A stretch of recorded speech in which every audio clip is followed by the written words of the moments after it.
আচ্ছা, আপনাদের কখনো এরকম মনে হয়েছে যে এরকম যদি একটা দিন থাকতো, যেই দিন ভগবান ধন দৌলতের সমস্ত দরজা আপনাদের জন্য খুলে দেবে এবং আহ, আপনারা যেই কাজটাই করবেন সেই কাজটাতেই ভগবান নিজে দাঁড়িয়ে থেকে আপনাদের আশীর্বাদ করবে এবং সেই কাজটাতে সমস্ত কিছু শুভ হবে, সাকসেস একদম পাক্কা।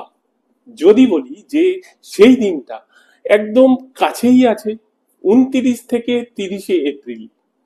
এতক্ষণে তো আপনারা ধরেই ফেলেছেন যে দিনটা অক্ষয় তৃতীয়া, যেই দিনটাতে মহাজগৎ আপনাদের জন্য একদম গোল্ডেন ডোর খুলে দেন, যাতে আপনারা সব রকম সুযোগ সুবিধা পেতে পারেন এবং ভগবানের আশীর্বাদ পেতে পারেন। এই দিনটা এতটাই উৎকৃষ্ট, এতটাই ঐশ্বরিক যে এই সফলতা মোটামুটি গ্যারান্টেড থাকে। এই দিন যদি আপনি একটু বিশ্বাসের সাথে কিছু কাজ আছে সেগুলো করেন, তাহলে আপনার অর্থনৈতিক সমৃদ্ধি দ্বিগুণ হবেই।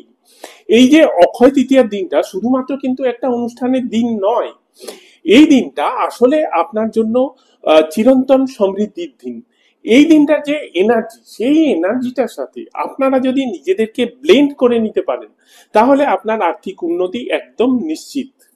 এই অক্ষয় তৃতীয়ার দিনটা এতটা পাওয়ারফুল কেন, আর এই দিনটার যে এনার্জি, সেই এনার্জির সাথে নিজেদেরকে অ্যালাইন করার জন্য কি কি উপায় করতে হবে, আজকে ভিডিওতে এই সব নিয়ে আপনাদের সঙ্গে আলোচনা করব। নমস্কার, আমি আচার্য অরূপ, অরূপ দি ডিভাইনার চ্যানেলে আপনাদের সবাইকে স্বাগত।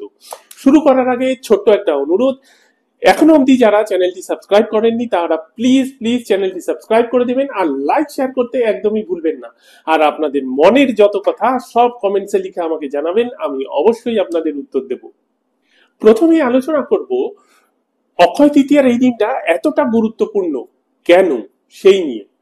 যদি মাইথোলজিক্যাল দিক থেকে দেখি তাহলে দেখব যে ভগবান কুবের দেব এই দিনটাতেই দেবাদিদেব মহাদেব এবং ব্রহ্মার আশীর্বাদ পেয়েছিলেন এবং ওনাদের আশীর্বাদে স্বর্গের যত ধন সম্পত্তি আছে এই সমস্ত ধন সম্পত্তির রক্ষণাবেক্ষণ তথা রক্ষার দায়িত্ব পেয়েছিলেন।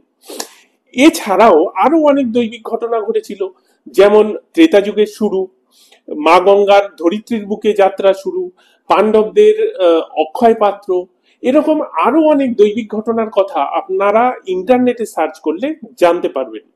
আর যদি অ্যাস্ট্রোলজিক্যাল দিক থেকে দেখি তাহলে যেটা বিষয় সেটা হলো সূর্য এবং চন্দ্র এই দিন উচ্চ গ্রহের ফল দেয়।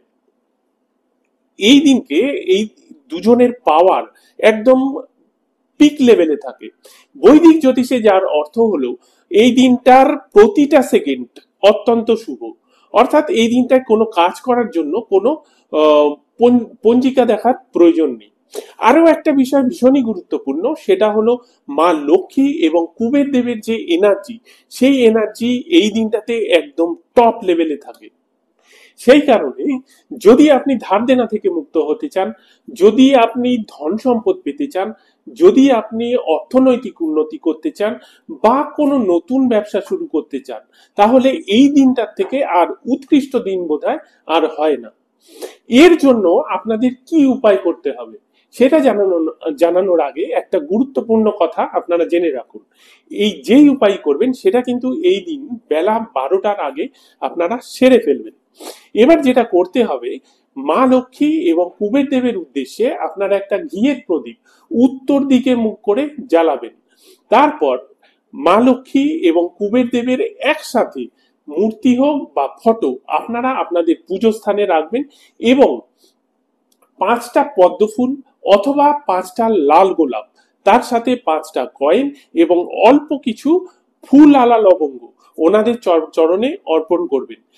তারপর ওম শ্রীম মহালক্ষ্মী নম, এই মন্ত্রটা আরেকবার বলে দিচ্ছি, ওম শ্রীম মহালক্ষ্মী নম, এই মন্ত্রটা 108 বার জপ করবেন।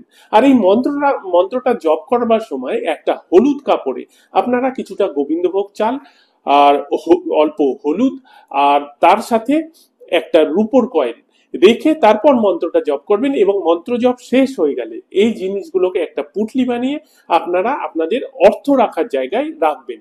এর অর্থ হলো আপনি এই শুভ দিনে আপনার অর্থনৈতিক সমৃদ্ধির জন্য বীজ বপন করলেন। এর সাথে আপনি একদম মন থেকে আপনার সামর্থ্য অনুযায়ী অল্প কিছু মিষ্টি বা কোনো খাবার মানুষের মধ্যে বিতরণ করবেন। এই দিনটাতে আপনি নতুন করে কি কি শুরু করতে পারেন সেটাও একটু জেনে রাখুন। এই দিন আপনি নতুন কোনো ব্যবসা শুরু করতে পারেন বা নতুন কোনো প্রোডাক্ট লঞ্চ করতে পারেন। এই যেমন ধরুন এখন বাড়িতে ঘি বানিয়ে অনেকেই বিক্রি করছে।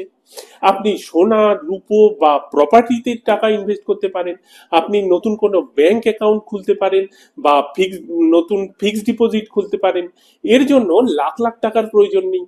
আর যারা আধ্যাত্মিক পথে আছেন তারা নতুন মন্ত্র জপ শুরু করতে পারেন। এমনকি আপনি বাড়িতে একটা ঘট কিনে তাতে পয়সা জমানো শুরু করতে পারেন। দেখবেন এটাই হয়তো আপনার অর্থনৈতিক স্বাধীনতার প্রথম পদক্ষেপ হয়ে যাবে। দেখুন, অক্ষয় মানেই হলো চিরন্তন, আর তৃতীয়া মানে হলো থার্ড, অর্থাৎ চিরন্তন প্রাচুর্যের তৃতীয় চন্দ্র দিবস। এই দিনটা কিন্তু শুধুই ধন সম্পদের জন্য নয়, মহাজগতের এই যে অসীম সম্ভাবনাময় একটা দিন, এই দিনটার সাথে নিজেকে মিলিয়ে দেওয়া এবং সেটা কর্মের মাধ্যমে। সেই কারণে এই দিনটাকে একদমই এমনি এমনি যেতে দেবেন না। আপনার স্বপ্ন, আপনার অধিকারের জন্য প্রথম পদক্ষেপ নিন। দেখুন, মহাজগৎ যখন আপনার দিকে দুহাত বাড়িয়ে দেয় না, তখন আর আপনার উচিত নয় থেমে থাকা। সেই কারণে আলিঙ্গন করুন এবং জীবনে এগিয়ে চলুন। শুভ অক্ষয় তৃতীয়ায় আপনাদের জন্য রইল অনেক শুভেচ্ছা এবং অনেক অনেক শুভকামনা। আপনাদের জীবন ধন সম্পদ এবং প্রাচুর্যে ভরে উঠুক, আপনাদের জীবন অনেক সুন্দর হোক। আজ চলি, আপনারা সবাই খুব খুব ভালো থাকবেন।